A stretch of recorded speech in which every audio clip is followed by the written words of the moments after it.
Selamat sore, saudara-saudari. Selamat menikmati akhir pekannya. Semoga olahraga tadi pagi makin menyehatkan. Sudah sesuai protokol kesehatan kan olahraganya? Bagi sebagian kita, hari ini adalah hari ibadah. Saat ini kita lebih mendekat lagi kepada Tuhan Yang Maha Esa. Saudara-saudari, Presiden Joko Widodo dan Wakil Presiden Kiai Haji Ma'ruf Amin telah mengadakan pertemuan dengan 8 tokoh lintas agama di Istana Merdeka awal bulan ini, yaitu pada Selasa sore tanggal 2 Juni tahun 2020. Dalam kesempatan tersebut, banyak masukan dari para tokoh lintas agama terkait kesiapan dan penerapan prosedur kebiasaan baru di tempat-tempat ibadah. Presiden memberikan kabar baik bahwa masyarakat yang berada di zona hijau dan zona kuning dapat kembali melakukan aktivitas ibadah di ruang publik. Namun, pemerintah menghimbau para jemaah untuk beradaptasi dengan kebiasaan baru, menjalankan protokol kesehatan, karena penyebaran COVID-19 masih terjadi, pandemi masih berlangsung. Merespon perkembangan tersebut, Ketua Gugus Tugas Percepatan Penanganan COVID-19, Letnan Jenderal Doni Monardo, bertemu dengan perwakilan Organisasi Keagamaan Indonesia untuk mendapatkan masukan mengenai kesiapan organisasi keagamaan dalam memasuki masa adaptasi kebiasaan baru. Perwakilan-perwakilan dari organisasi keagamaan semua sepakat untuk mengedepankan protokol kesehatan dalam penyelenggaraan ibadah.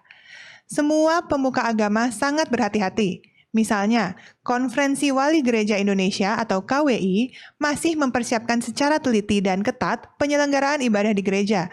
Begitu juga dengan Persekutuan Gereja-Gereja di Indonesia dan organisasi umat Nasrani lainnya. Perwakilan Umat Buddha Indonesia atau Walubi masih melaksanakan ibadah secara daring. Kebijakan yang juga diterapkan oleh Majelis Tinggi Agama Konghucu Indonesia dan perwakilan Parisada Hindu Dharma Indonesia atau PHDI. Semua pimpinan agama tersebut mengatakan bahwa tingkat disiplin masyarakat perlu mendapat perhatian.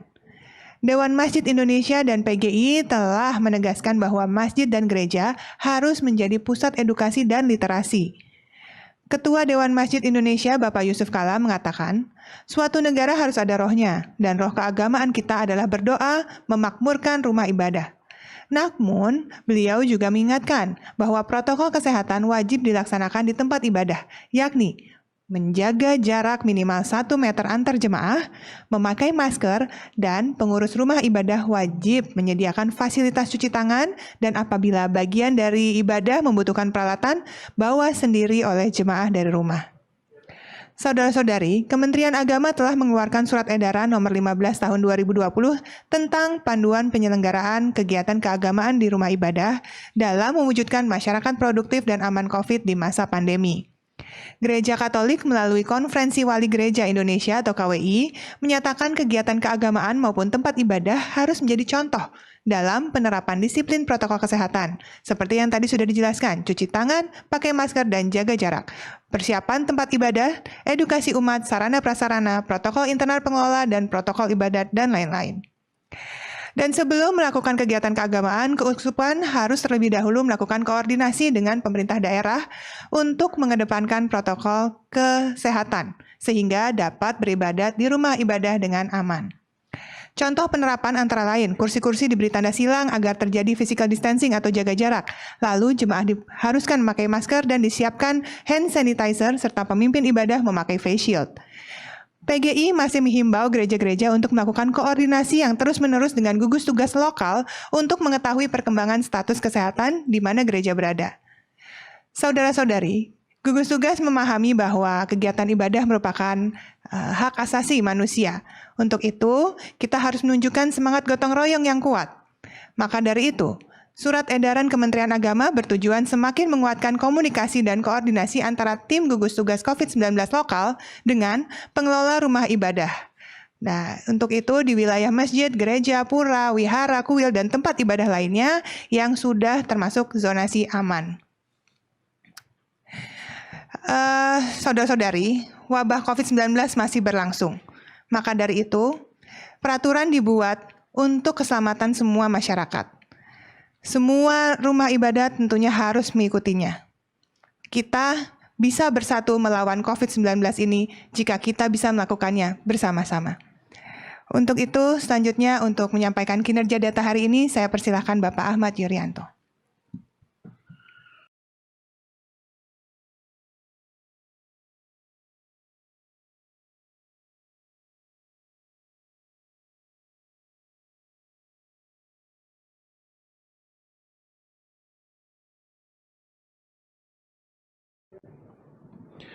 Terima kasih Dr. Raisa. Saudara-saudara, kita sudah melewati tahapan persiapan di beberapa daerah untuk menjalankan adaptasi kebiasaan yang baru. Untuk itu, kembali kami mengingatkan bahwa proses untuk melaksanakan adaptasi kebiasaan baru ini bukan proses yang mudah dan sederhana untuk dilakukan. Oleh karena itu kami akan mengingatkan sekali lagi bahwa keputusan ini adalah keputusan Kepala Gugus Tugas Percepatan Penanganan COVID-19 di daerah, yang dalam hal ini dijabat oleh para kepala daerah. Sudah barang tentu ada beberapa hal yang harus dilaksanakan sebelum memasuki pelaksanaan dari kegiatan adaptasi kebiasaan baru. Yang pertama adalah pastikan bahwa seluruh masyarakat telah memahami dan mampu untuk melaksanakan semua protokol kesehatan dengan sebaik-baiknya. Ini menjadi hal yang sangat mendasar. Pastikan bahwa masyarakat telah memahami dan mampu melaksanakan dengan disiplin protokol kesehatan. Dibutuhkan kegiatan-kegiatan edukasi, dibutuhkan kegiatan-kegiatan sosialisasi, dibutuhkan kegiatan-kegiatan yang terus-menerus untuk mengkampanyekan tentang adaptasi kebiasaan baru ini. Karena ini menjadi dasar apabila kita akan melaksanakan kegiatan-kegiatan produktif yang lainnya.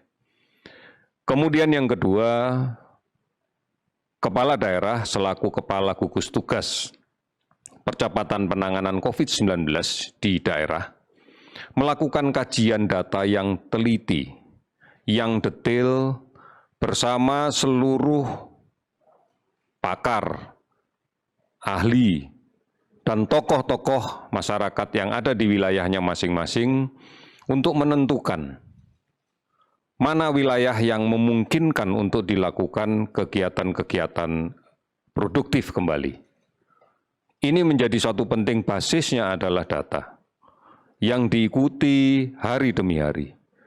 Panduan-panduan tentang prosedur ini sudah dibuat oleh gugus tugas pusat. Oleh karena itu komunikasi antara pusat dengan daerah mutlak di dalam kaitan untuk menentukan suatu daerah atau suatu sektor kegiatan produktif bisa dimulai. Pastikan bahwa harus ada tahapan-tahapan sosialisasi bagi siapapun yang berkepentingan dengan sektor itu. Buat SOP tentang bagaimana mengimplementasikan kebiasaan yang baru di dalam lingkungan sektor yang akan dilakukan kegiatan operasional kembali. Kemudian buatlah simulasi-simulasi tentang bagaimana membatasi kapasitas orang agar tidak terjadi penumpukan dan menimbulkan potensi penularan karena tidak terjaminnya physical distancing. Siapkan fasilitas untuk mencuci tangan, kemudian siapkan juga bagaimana masyarakat bisa mengakses layanan kesehatan yang terdekat manakala dibutuhkannya. Kemudian dilakukan evaluasi yang ketat setiap saat. Karena kita tahu tujuan dari kembali produktif ini adalah aman dari COVID-19. Oleh karena manakala kemudian tidak aman terhadap COVID-19, maka bisa dilakukan penutupan kembali atau dilakukan pengaturan kembali. Inilah tugas gugus tugas percepatan penanganan COVID di daerah. Kami berharap bahwa ini dipahami oleh seluruhnya, bukan hanya oleh pemerintah daerah, tetapi juga oleh masyarakat. yang kemudian menjalankan kegiatan itu. Basis kita berpikir adalah pentahelik berbasis komunitas. Peran serta masyarakat, peran serta dunia usaha, peran serta akademisi, peran serta media bersama pemerintah adalah menjadi kekuatan besar kita. Saudara, hari ini kami akan memberikan informasi tentang update kinerja kesehatan yang kita laksanakan sampai dengan pukul 12.00 WIB hari ini. Spesimen yang kita periksa hari ini totalnya adalah 18.229, sehingga akumulasi totalnya menjadi 639.385 spesimen. Dari pemeriksaan ini, konfirmasi COVID-19 yang kita dapatkan sebanyak 862 orang, sehingga totalnya menjadi 45.891 orang. Kita lihat distribusinya, maka jumlah penambahan kasus tertinggi hari ini adalah di DKI Jakarta sebanyak 142 orang, dan melaporkan sembuh sebanyak 233 orang. Sulawesi Selatan melaporkan kasus 112 orang dengan kasus sembuh 38 orang. Jawa Tengah 99 orang, kasus sembuh 22 orang.